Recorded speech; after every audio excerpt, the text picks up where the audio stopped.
Hi, magandang araw sa iyo. Ako nga pala si Arman Sidro, isang online entrepreneur at author ng Pining Business Online Solution, and welcome again sa bagong training series. Okay, ng paano nga ba? Okay, welcome na sa bagong episode ng paano nga ba training series na ginagawa ko.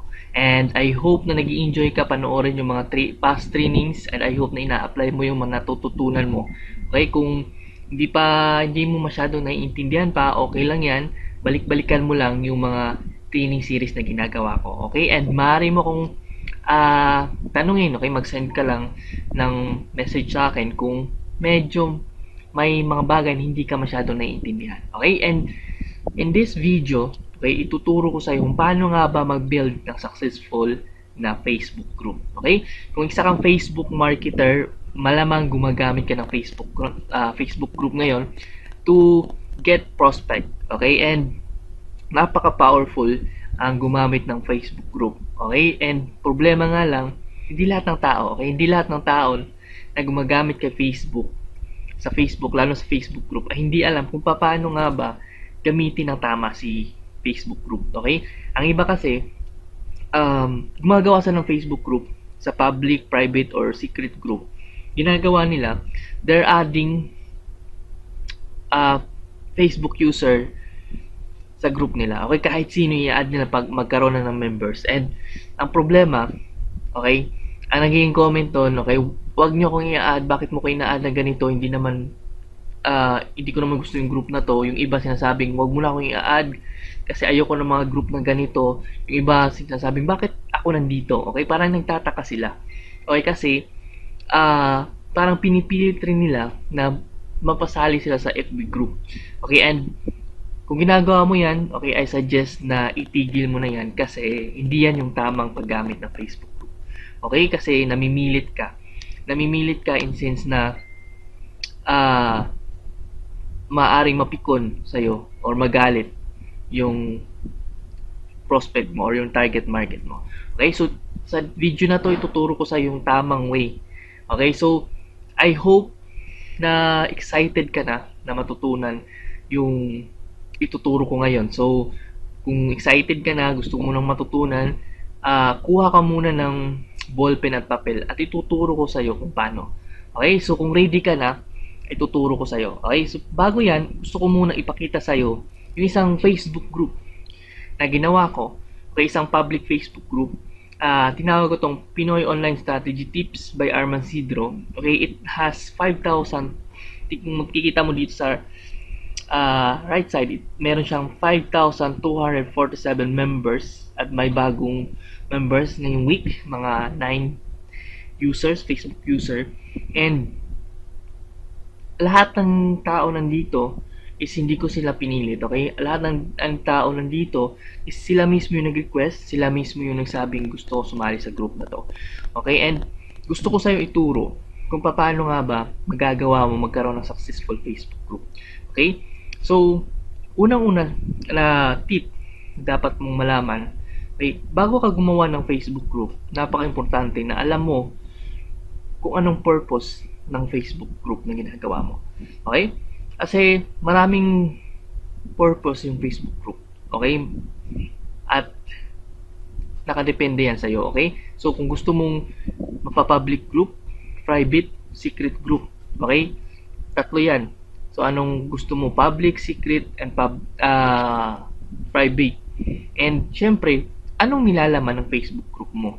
Okay, kung gusto mong makapag-attract lang ng target market mo, pwede ka mag-public group. Sabihin mong mga advertisement yung nasa loob. Yun yung ginawa ko dati. So, nakapag-attract ako ng naming tao, Facebook user sa aking group. And, kontrolado ko yung grupo. Okay? Kontrolado ko yung grupo. So, I can delete some post. Maaari rin gumawa ka ng private group na gusto mong ipasok lang yung mga high qualified prospect. Okay? So, alamin mo yung purpose. Pangalawang tips, wag kang mag-add ng mga Facebook user na hindi ka nagpapaalam na i-add mo sila. Okay? That's a no-no. Kasi kailangan irespeto mo yung privacy ng Facebook user. Ito yung nangyayari kung bakit maraming bad comment, okay? Ito yung nangyayari kung bakit napapagalitan ka. Okay? Napapagalitan ka na sa mga members kung bakit ina-add mo sila. Okay? May maraming gumagawa nun, pero ikaw na nakikinig na sa video na to, wag na wag mo yung gagawin. Okay? So, pangatlong tip at napaka-importante sa lahat, you need to give them a reason to stay. Okay? Reason to stay. Okay?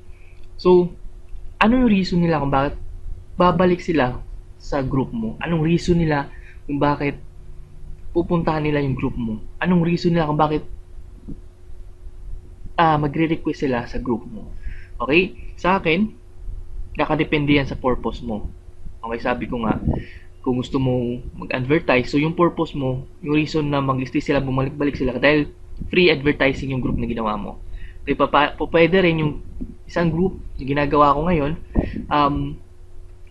ang reason ko doon, bakit kailangan sila mag-stay is mayroon ako mga free ebooks na ibibigay, mayroon ako mga free tutorial na ibibigay sa kanila, ma-access nila sa Facebook. So, kailangan napaka-importante na alamin mo yung purpose, okay? So, kung ipinopromote mo yung pangalan mo, okay, I suggest na magbigay ka ng value.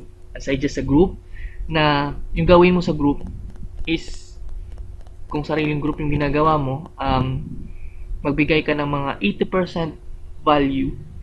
Okay, nagbibigay ka ng mga tips, strategies tungkol sa internet marketing or etc. tulad ng ginagawa ko, and 20% pitch lang. Okay, kasi pangit yung private group, okay, private group na ginagawa mo, and sa private group na yon ay puro lang pitch. Okay, nakakita ko ng group na yun, in-add ako sa isang private group. Akala ko okay siya, okay, akala ko na may makukuha ko. Okay, so pagpunta ko doon, puros lang pitch. So, yung iba nagsisialisan na. So, wag na wag mong gagawin yan. Wag kang magpipitch ng pitch sa group kasi mauumay sila. And sabihin nila, in-add mo lang sila sa group na yon kasi gusto mo lang siyang bintahan. Okay? So, kailangan isipin ng members mo, in-add mo sila or doon ko sila sa group dahil gusto mo silang tulungan. Okay? Gusto mo silang tulungan. Okay? So, thank you for watching. I hope na may natutunan ka dito, okay, kung paano build ng successful Facebook group. Okay, napakasimpleng tips pero powerful kung i-apply mo ngayon. So, tandaan mo lang lagi, kailangan alam mo kung anong purpose ng ginawa mong Facebook group. Kailangan wag kang mag-add ng walang paalam. Pangatlo, okay, give them a reason to stay. Napaka-importante po. So, thank you and see you on my next video. And kung meron kang katanungan sa tutorial na to, comment ka lang or send ka lang na message sa akin and I will answer it as soon as possible. And this Armand once again, signing off.